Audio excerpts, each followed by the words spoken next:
ছাত্র জনতার ব্যাপক বিক্ষোভের মুখে গত বছরের আগস্টে বাংলাদেশের সাবেক সরকারের পতনের পরপরই ভারত বাংলাদেশ সম্পর্কে কিছুটা ফাটল দেখা দেয়।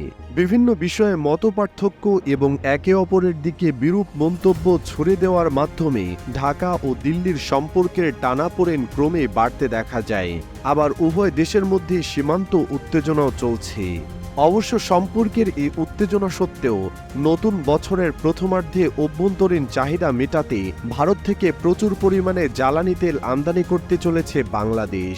জানা গেছে, সম্প্রতি অনুমোদিত এক সিদ্ধান্তের আলোকে শীঘ্রই ভারত থেকে 1,30,000 মেট্রিক টন ডিজেল আমদানি করবে বাংলাদেশ। 14 জানুয়ারি মঙ্গলবার এক প্রতিবেদনে এই তথ্য জানিয়েছে ভারতীয় সংবাদ মাধ্যম টাইমস অব ইন্ডিয়া। সংবাদ মাধ্যমটি বলছে, সীমান্ত ইস্যুতে ভারত ও বাংলাদেশের উত্তেজনার মাঝে ভারতের নুমালীগড় রিফাইনারি লিমিটেড NRL থেকে 1,30,000 মেট্রিক টন ডিজেল আমদানির সিদ্ধান্ত নিয়েছে বাংলাদেশ পেট্রোলিয়াম কর্পোরেশন BPC। গত রবিবার বিপিসির পরিচালনা পর্ষদের সভায় এ বিষয়ে একটি সিদ্ধান্ত অনুমোদন করা হয়েছে। বিপিসির কয়েকটি সূত্র বলছে, এই ডিজেল চলতি বছরের জানুয়ারি থেকে ডিসেম্বরের মধ্যে আমদানি করা হবে এবং এর জন্য বাংলাদেশি টাকা খরচ হবে 1,137 কোটি টাকা। এবছর বিপিসির পরিশোধিত জ্বালানি তেলের চাহিদা 47 লাখ মেট্রিক টন। এর মধ্যে 46 লাখ টন ডিজেল, যার 80% সরাসরি আমদানি করা হয়, আর বাকি অংশ স্থানীয় শোধনাগার থেকে পাওয়া যায়। বিপিসির চেয়ারম্যান আমিনুল আহসান জানিয়েছেন, চলতি বছর 1,30,000 টন ডিজেল আনার সিদ্ধান্ত নেওয়া হয়েছে।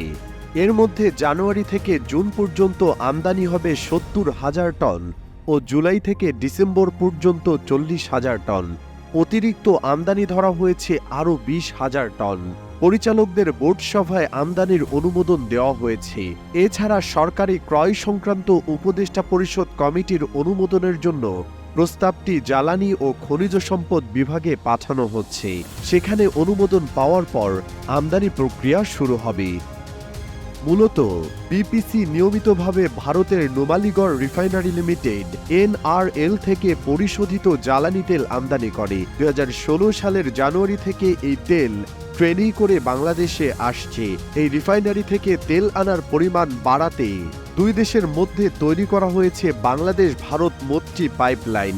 এই পাইপলাইন দিয়ে নুমালীগড় থেকে দিনাজপুরের পার্বতীপুরে জ্বালানি তেল আসছে।